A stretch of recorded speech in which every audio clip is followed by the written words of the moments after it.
Franklin Delano Roosevelt, do solemnly swear that I will faithfully execute the office of President of the United States and will, to the best of my ability, preserve, protect, and defend the Constitution of the United States. So help me God.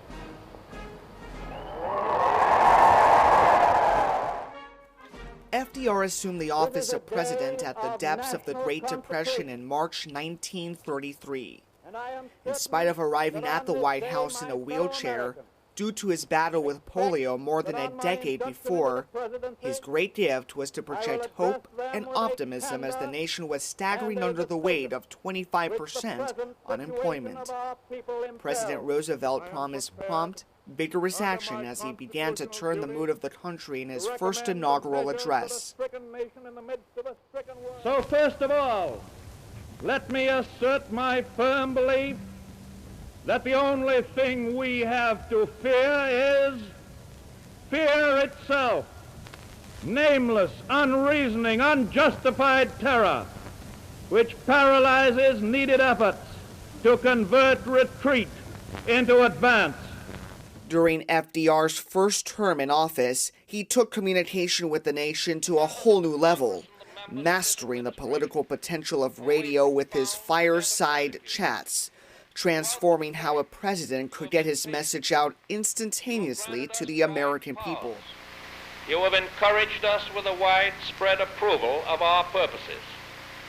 Every ounce of strength, every resource at our command, we have devoted and we are devoting to the end of justifying your confidence. No longer were the nation's newspaper reporters the gatekeepers of news. These chats went past the reporters' filters, directly to the entire nation, convincing them that as capitalism struggled, they need not turn to the extremism of communism or fascism. He made them believers in a third way. While Roosevelt's New Deal programs may not have ended the Great Depression completely, they did put millions of people back to work and lower the unemployment rate to 10%, where it was until the outbreak of World War II in 1941. On December 7, 1941, Japanese forces bombed Pearl Harbor. Roosevelt went directly to Congress to ask them to immediately declare war on the fascist powers and officially join World War II. I ask that the Congress declare a state of war has existed between the United States and the Japanese Empire. World War II involved over 100 million military personnel, making it the most widespread war in history. Over 70 million people were killed, mostly civilians, making it mankind's most deadly conflict. Tensions ran very high throughout the world. In the United States, President Roosevelt ordered the internment of Japanese Americans on the West Coast.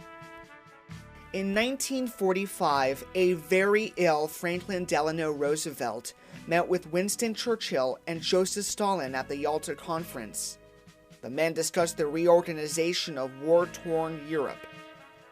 While some critics charge he was too soft on Stalin and the Soviets, creating conditions that led to the Cold War, others credit Roosevelt for developing the model for the economically vibrant and politically stable Western democracies, based on the principles of the New Deal.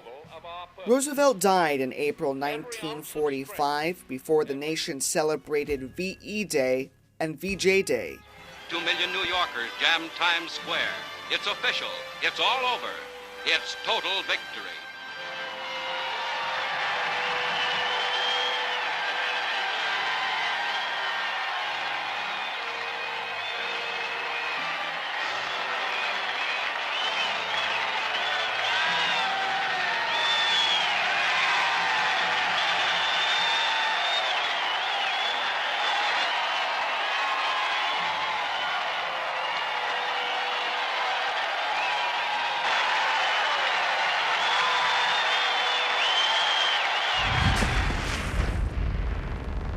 President Roosevelt was spared having to make a controversial decision about dropping a nuclear bomb on Hiroshima and Nagasaki.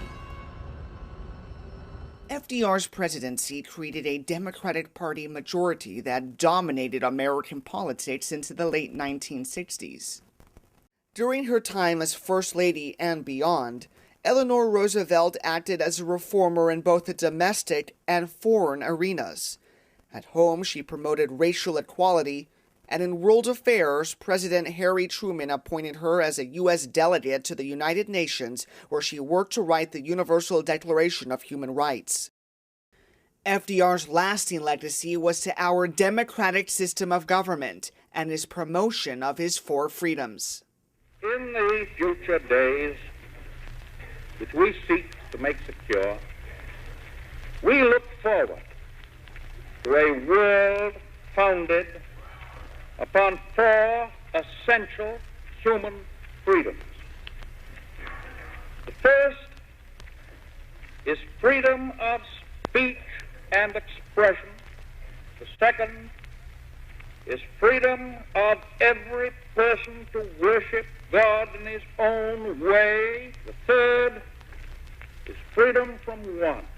The fourth is freedom from fear.